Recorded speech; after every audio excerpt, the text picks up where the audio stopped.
Hello, everyone. Welcome to Nails and Beauty Talk. I am your host, Asia the Bird. To have a very special guest with me today. She is a nail artist. Please welcome Marbles. Hello, Marbles. Welcome to the show. Hi, how are you?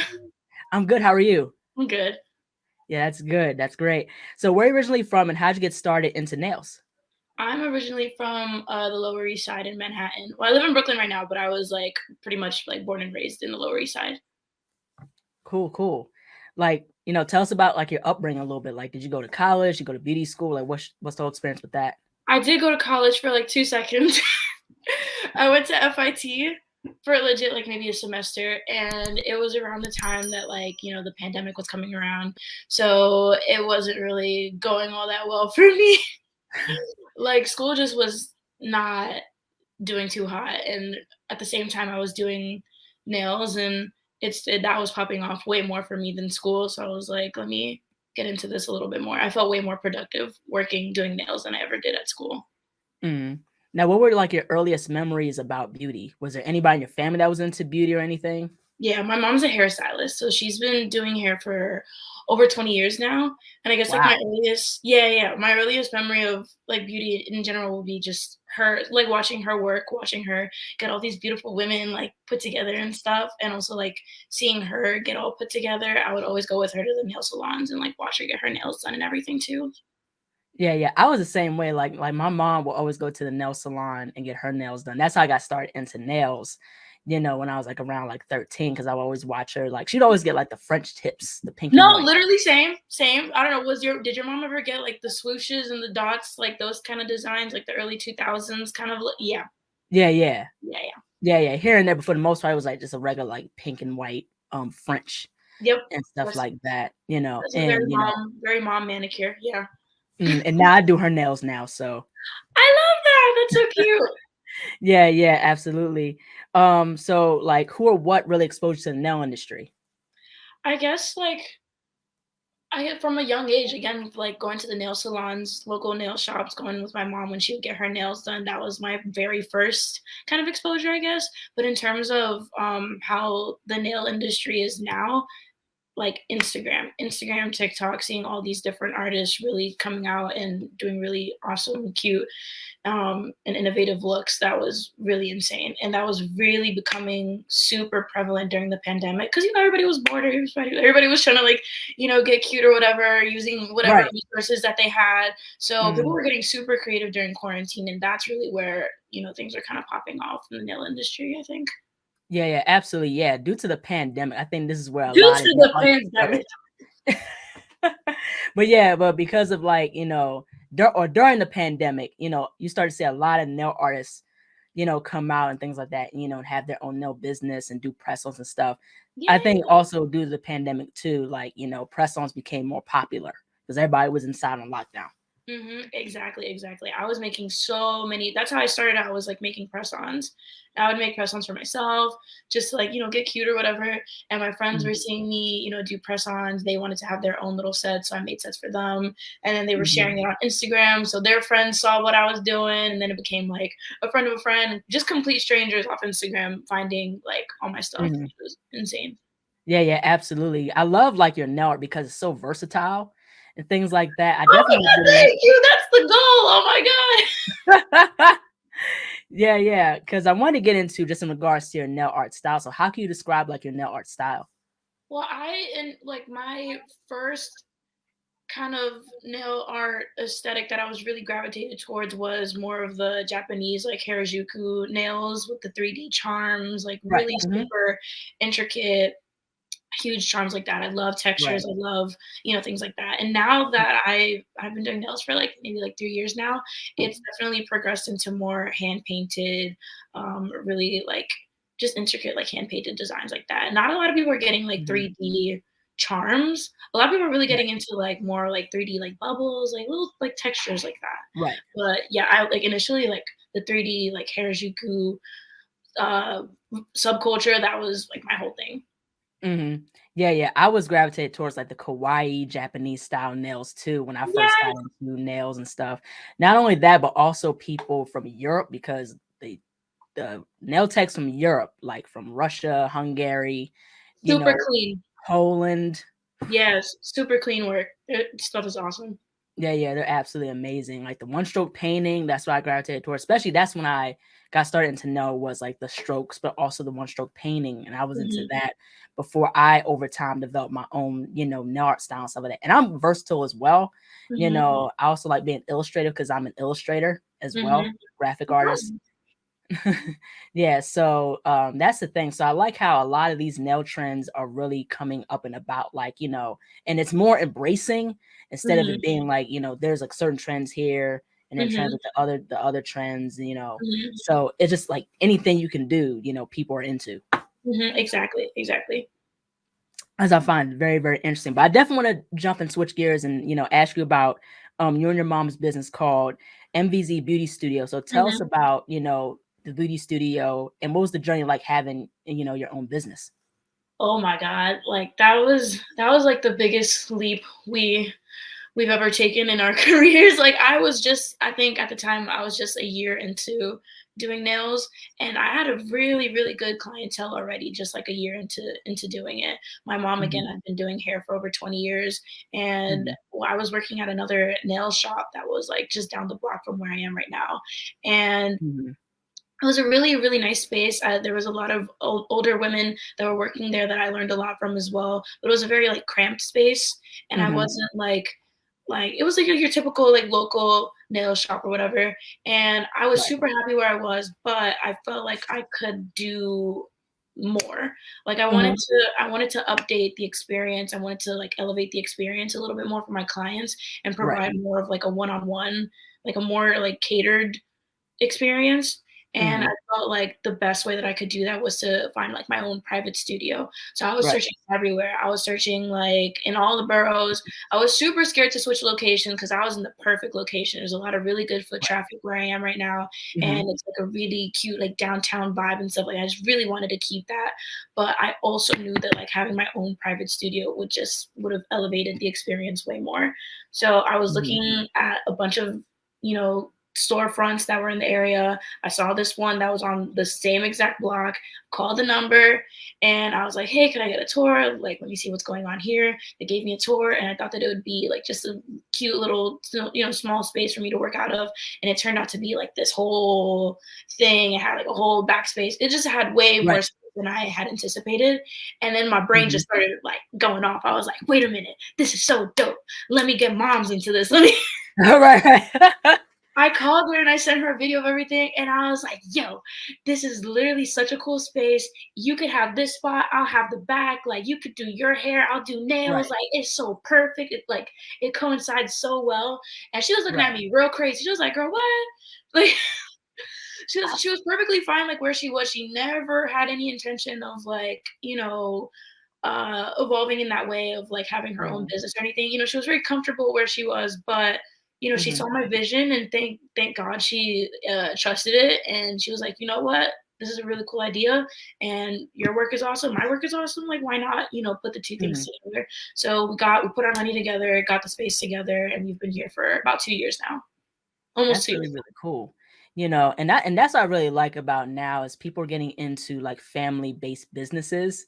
And that's really cool that, you and your mom got together and said, let's do a beauty business together, like, a Hmm. salon where you do the nails and she does the hair.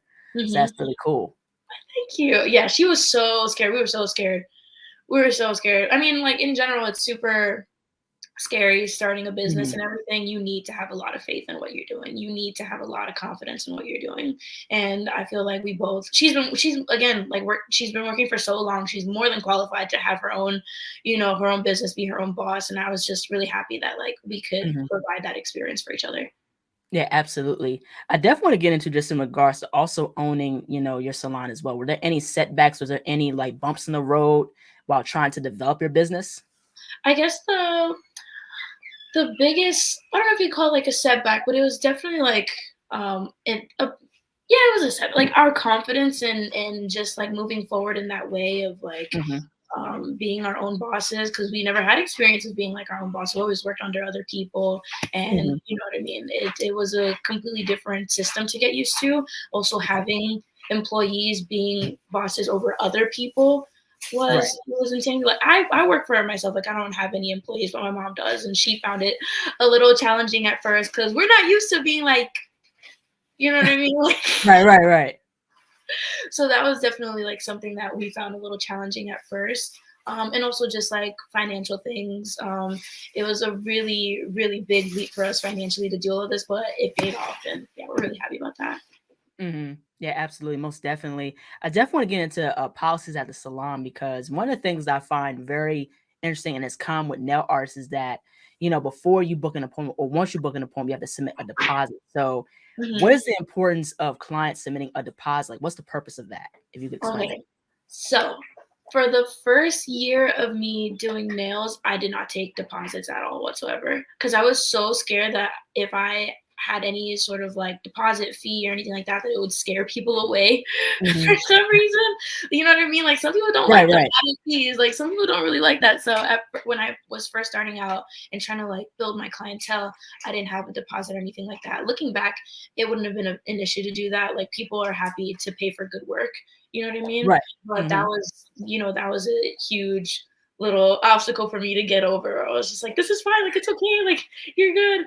But now when I moved forward into taking deposits, it was more so to have sort of a incentive for people Hmm. to come through for the appointments and be more like not flaky because people don't want Right. to if you Hmm. put a deposit down, people don't want to lose out on that deposit. You put 20, Right. 25 bucks down, if you cancel an appointment, you just lost those 20, 25 bucks, you know what I'm Yeah, saying? yeah. So Exactly. that's like the biggest thing is just to have like a good incentive for people to come through, and not like cancel super last minute or anything like that. That's like the Hmm. biggest thing for me. Yeah. And also if someone cancels last minute, you still have something for your time. You know Hmm. what I'm saying? Yeah. Yeah, yeah. Yeah, yeah, right, exactly, and it kinda reminds me, like, that's, like, kinda like booking a hotel. Yeah, yeah, So, you give them your information to secure a room. exactly. So, with a deposit, you put in the deposit, so you secure your space for that appointment. Yeah, absolutely. It's only fair, and I think, um, like for me, if anything happens on my part where I need to cancel or I need to reschedule or anything like that, I will gladly give the deposit back. But if something happens on the client's part, then like you gotta keep the deposit. Yeah, absolutely. There's a lot of talk about the pricing of one's worth. A lot of people are talking about pricing what you're worth, especially with nail art as concerned. So I definitely want to get into in regards to your nail artistry. In what ways has your nail artistry evolved, especially along with going down with the pricing of your nail art and nail services?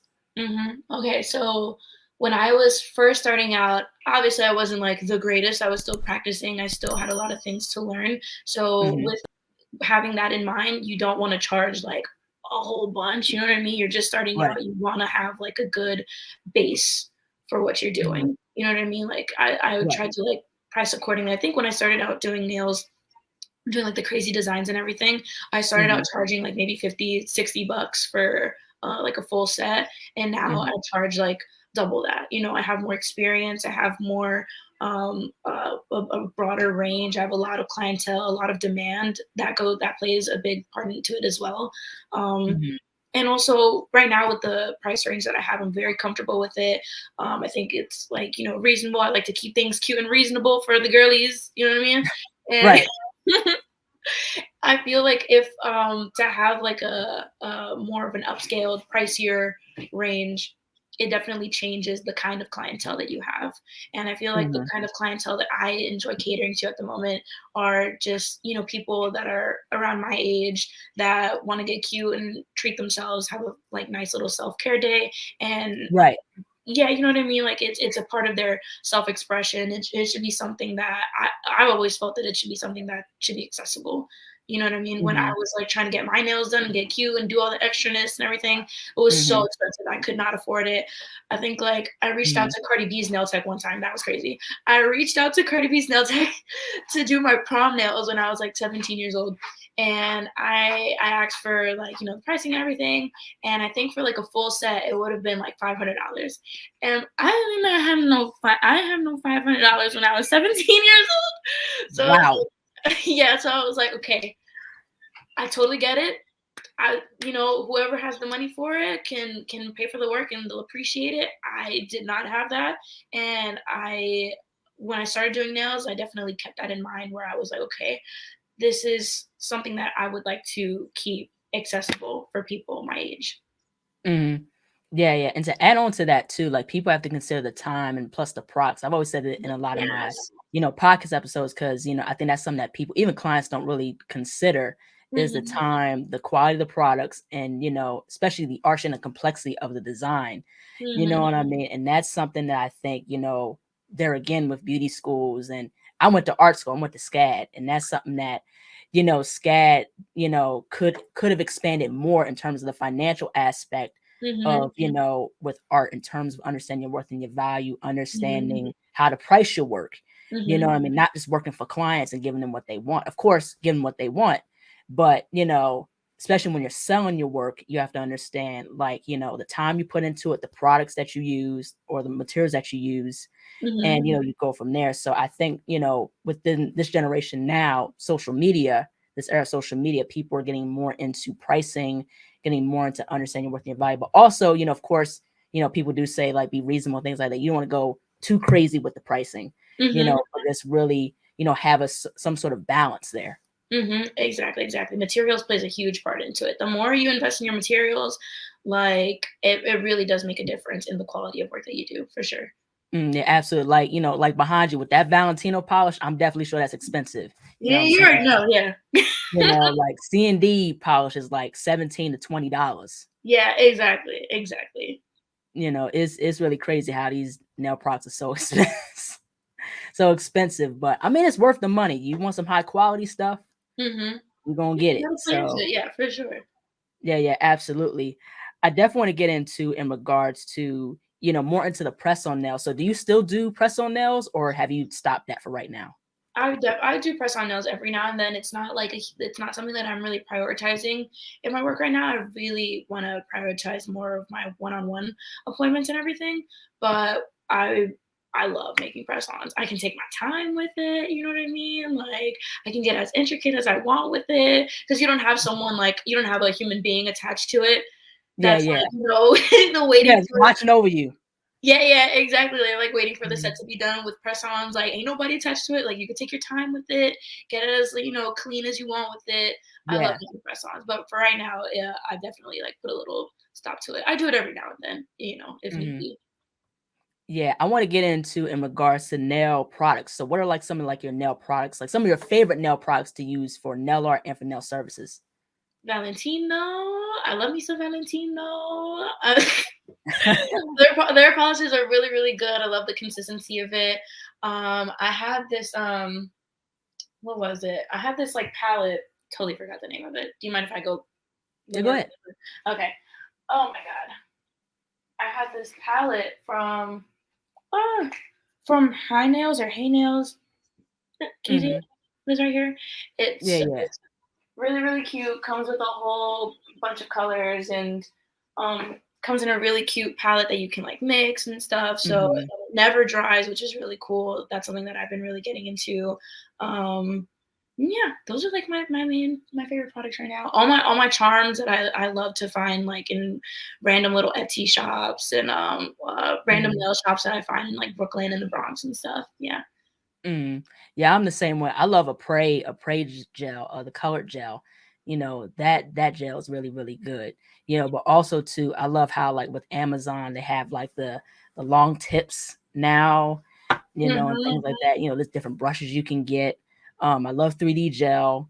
I recently just bought Nails by Dev's extendo tips, so I can't wait to try those. Oh my god, that's so good. Have you tried clay, like sissy clay? That's also a favorite of mine right now. Hold up. Yeah, I haven't tried the Sissy Clay, but I heard a lot of people say it's really, really good. It's so good. It's really you can make anything out of it. It's so cool. Mhm. Yeah, yeah, absolutely. There's so many, like, cool products out there. Like, I'm into chrome powders now. I love, like, the Korean products, and what I love about the Korean products, and I've said this before, in my previous podcast episodes, is the packaging. The And packaging is insane. The quality is always insane. I love. yeah, yeah. It's just the illustrativeness of the packaging of the characters. And that's kind of something with their skincare products, you know, and with Asia is very interesting because like with their skincare products, it has like a mascot, you know. Mhm. So if you look at the brand, one of the brands I like, you know, that's Korean based, and I have their hand cream, Tony Moly. They Mhm. have like, say for instance, they have like a flavored, not a flavored, but like a peach type of hand cream. So Mhm. they'll have a peach character That's with so the cute. packaging. You know what I mean? So that's what I That's so like about cute.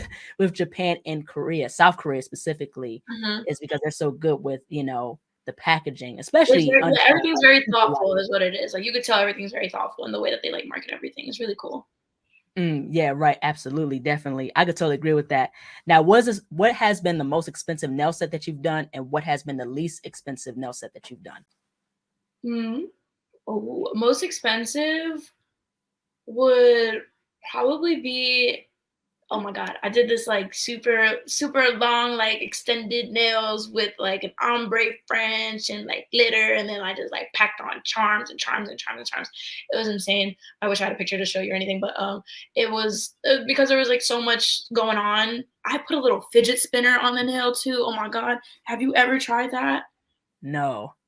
Dude, oh my god, I put like a little tiny fidget spinner on the nail. It was like spinning and it was a whole fiasco. It was a whole and I think I maybe charged like a little over 200 for that.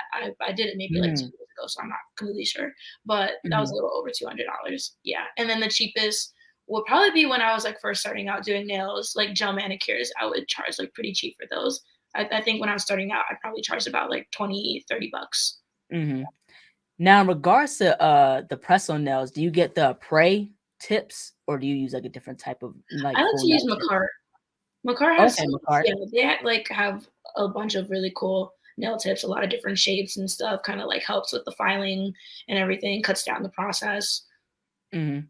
Yeah, that's really, really cool. Yeah, there's a lot of like different brand press on nail tips and stuff. But like Mhm. how you were saying about materials, I get some of my stuff off of Etsy too. Some of like the stones and the gems Mhm. and stuff like that. Mhm. You know, you could find on Amazon, but I'm like, I want the shiny stones, like Yes, like, sparkly I want the style, real, like, give me you know. Swarovski, give me, like, it's so good. Yeah, I love finding random, like, Etsy shops that have, like, the cutest charms ever. yeah, yeah. Etsy and AliExpress, Mhm. you know, they got AliExpress be taking too long. right. They give you 2 months for your stuff to be coming. Yeah, no, exactly, exactly. I like things now, Yeah, yeah. let's go. You know what I mean? Now, if you had a list of top 3 celebrities that you would do nails for, who would they be and why? Oh my god, okay, so, a lot of thought into this. I would love to do Doja Cat. Doja Cat, I think, is so fun and, like, carefree, and I feel like she would just let me go off, and you know what I'm saying? Mhm. I feel like she would Right. just be, like, a super fun client to collaborate with. I love Rico Nasty. She's also, like, Mhm. super insane, crazy. I love all of her looks, all her makeup, hair looks. I haven't really looked into how she does her nails too much, but I'm sure they're insane. Um, Mhm. a random one, but Northwest. I would love to do Northwest nails. I would love to do like a little kitty, like gel manicure on her. I think that would be so freaking cute. Maybe do a little matching set for Kim, for Miss Kimberly. You know what I'm saying? For Mhm. I think that'd be really cool. There's like the fifth person. I know you asked for three, but Mhm. Rihanna. Oh, that'd be cool. Rihanna. Yes, that's my girl. Love her. I think she'd be really fun to collaborate with too. Yeah, that'd be really cool. But also too, I kinda see you doing like Tiana Taylor's nails too. Oh, she's so dope. Oh my god, don't yeah, thank you. She's so cool. Yeah, that'd be really, really cool. Now, I wanna get into nail art. So if you had a top 5 list of your favorite nail artists, who would they be and why? Top 5. Ooh, ooh, I'm gonna have to look at my Instagram real quick for this one. I love, well, Crocaine. You're familiar with Crocaine? Mhm. Love her. Like, I feel like her aesthetic is so specific, so, like, Mhm. niche, you know what I mean? And Right. I think she's from Miami, and it definitely has that, like, Miami vibe. You see where Mhm. her concepts come from, where her, like, you see the origins of her in her nails, which I really, really, really love. And it Mhm. takes something, like, super, well, now it's, like, vintage, like, the old, like, swooshes and dots in the early Right. 2000s, and Mhm. she's Yeah, really updated it and, like, modernized it to, the trends now, which I right. love. Did you ever get into, YouTube nail artists, like, in the early 2010s, like Q Polish? Yeah, yeah, Cute You Polish, remember Q Melting Polish? Nails, yeah. Yes, Q Polish, I love Q Polish, Simply Nail Logical, Yeah, my Simply girl. Nail Logical, Robin Yes, Moses. yes, yes, yes, yes. I watched so many of their videos. Fucking freaking. I'm sorry, I was about to curse. Doing like water marble, that was always super hard. To this day, I don't Mhm, think I've mastered that yet. But doing like the water marble YouTube stuff. Oh my god, that was crazy. mhm. Those are like I can't think of like two more people, but those are like my top three right now that I can think of. Yeah, like Femi Beauty, like, she's really good at nails. Thank you. Yes, top. Yeah, that's another one. Femi Beauty. She's really, really, really cool. Yeah, I yeah, was same with watching a bunch of her YouTube videos when I was in quarantine. She, like, helped me out a whole bunch with, like, starting out as well. yeah, she does nails really, really good. Also, Long Hair Pretty Nails is really good too. Yes, oh my god, I think they also have a YouTube channel as well. Mhm. Yeah, Really good yeah. videos too, yeah. I love seeing, like, her work and, she did, like, these, like, twisty nails and stuff Mhm. like that, Yes, you know? also one more person, I think their name is, Tabitha? Tabitha Tabitha Nails or something like that on YouTube. I wish I could remember the name off the top Mhm. of my head, but yeah, I loved all of my little like YouTube nail art girlies. I learned so much in the first month of me getting into like making press-ons. It was really, really good. Now, what are, like, some of your favorite nail trends? I love anything with like a cute little airbrush. I love airbrush Mhm, aura nails. Those are really fun to do, very quick and easy too, while it cuts down the appointment time as well, which is mhm. really nice. Um, Right. Literally anything with, like, a fun texture. I I think a while back ago, I figured I was watching, like, a video about, flocking nails, like Mhm. fuzzy nails using flocking powder, and, that was from, like, back when I was watching, like, YouTube videos in, like, the early Right. 2010s, and then I saw it resurface on Instagram, and I was like, "Oh my god, this is so cute." So I guess that's a really nice trend that I've been getting into. Just anything with, like, really fun textures and stuff, I really enjoy. Yeah, I've been seeing the airbrush style nails, the airbrush aura nails, like, that's in Mhm. right now. So Yes, there's so many people doing the airbrush style. yes, you can really implement it into, like, a lot of designs and stuff. It's really nice to have, like, a Mhm, cool airbrush background and then build on mhm. top of that, do, like, character art on top of it, do, like, blooming gel on top, like, it's really versatile, I really like it. Yeah, yeah, and that's what I love about the nail industry because the possibilities are endless. You had the blooming gel style nails, like the marbling blooming gel. Then you Mhm, had the alternative French. Now we got the airbrush. Now mhm, people are doing like the fluffy nails, the tribal nails, the chrome nails. So mhm, just everything is just like, people get into the nostalgia, like the early 2000s, the 90s, and that's what I really mhm. like. That's Exactly, like, they're taking, like, really cool things from the early 2000s when nails were, like, a pretty huge thing as well. People were really consistent with doing their nails in the early, like, 2000s, I think, and we're Mhm, it's the same thing now, but we've just elevated it so much more, like, you can put anything but the kitchen sink on a nail. mhm. Like, it's really like, the possibilities truly are endless right now. It's so cool. Yeah, yeah, I could totally agree with that. With your journey being a nail artist, so with all your experience being a nail artist, what are some things that you found the most rewarding with being a nail artist, but also what are some things that you learned while being a nail artist? I think the most rewarding thing ever is just being able to, like, be my own boss, being able to make my own schedule, work Mhm, however many hours I wanna work, like, that's insane. I have a very versatile schedule. If I wanna take a month off, I could. That wouldn't be smart, but if if I could, if I wanted to, I could. Um, Also just, like, uh repeat that question for me one more time so that I get my brain going. like, what are some things that you've learned while being a nail artist? Um Being super social.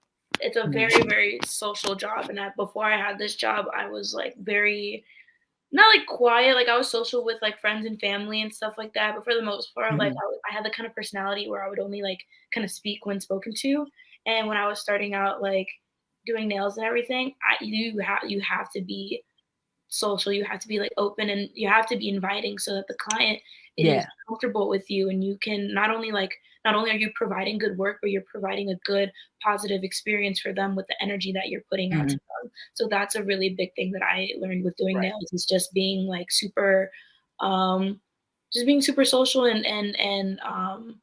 like and I feel like I could talk to anyone about anything. Like I feel like it really like helped me in my like um communication skills. Mhm, Mhm. absolutely. Now, in regards to, with life and being a nail artist, how have you been able to balance life with being a nail artist?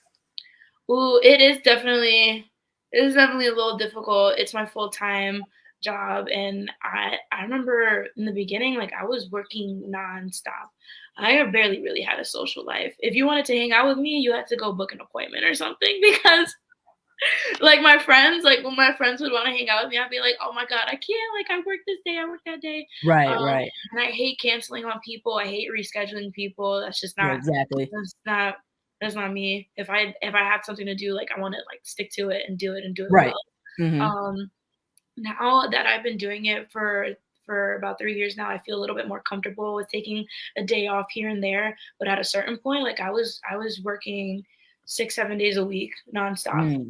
for months, and I don't recommend that for everyone. That's a lot. It's very draining, but you really do, at least for me, I got really swept in uh, to the experience and everything. I became a workaholic. I'm still a workaholic, but Mm.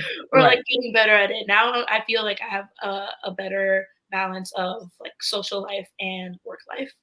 But it was Mhm. definitely difficult in the beginning. Any a business starting out a business, the beginning is always going to be a little bit more tedious because you're trying to start like you're trying to create a really good foundation for your business. So and that requires Mhm. lot of a lot of labor. Yeah, right, exactly. I definitely wanna get into, like, where do you see yourself in, like, 5 to 10 years? Ooh, I would still love to be I love doing nails. I think I would still be doing nails in 5 to 10 years for sure. Maybe with um like definitely like a more private studio. Like I have my own like workspace and everything, but it's like, Right. with together with like my mom and everything. So if I were to have like my own like super private studio, that would be really cool. I've studied fashion for the longest time. I would really love to see if I could expand into different things like accessories, like more products to provide for my clients or anyone else who wants to support me and like my art. I would love to Mhm. create accessories like jewelry and stuff like that, like getting into like clothes and everything. I would also really love, I don't know if you know, do you know Natalie Minerva by any chance? Mhm. Ooh, love her. She did nails for Euphoria for season 2, and I think that was, like, the coolest thing ever. I didn't even know that was, like, a job, you know what I mean? Where you could, like, I know that there were people who did nails for celebrities and things like that, like nails for, like, Right. the Mhm. carpet and events and all things like that, but to see it, like, on film and TV, I was like, "Ooh, that's different, like, that's really cool," and it kind of, like, immortalizes your work in that way. And Right. I got into that a little bit, like a year ago, I did nails for, the season finale of Gossip Girl, and that was, like, the closest thing that I got to, achieving, like, that similar thing with Natalie Minerva and what she does for Euphoria, and I was Mhm. like, "This Right. is so dope, it's so cool," just to see your work in that way, so I think in 5 to 10 years, I would love to get into that a little bit more as well. Yeah, that would be really, really cool, but last but Mhm. not least, where can people find you on social media? How can people support you and your work? Oh, the people can find me at I Be Doing Nails on Instagram, yeah, that's, like, my main platform right now. I be doing nails on Instagram. Cool, cool. Well, thank Mhm. you so much, Marbles, for jumping onto the show. Your work is absolutely great. You're such a fun person to talk to. Oh, I thank would love to you. meet you sometime. But yeah, but keep doing what you're doing. I love this conversation. Thank you. Oh, thank you so much. Oh my god, it's so cute. Yeah, thank you. Take care. Thank you, you too. Bye. Bye-bye. Hello, everyone. Thank you all so much for watching. Please like, comment, share, and subscribe to the channel. Be sure to click the bell for notifications. Also, follow me on Instagram, TikTok, and Twitter. Be sure to check out my website, ASIATHABIRD.com, and be on the lookout for more interviews to come very soon. Take care.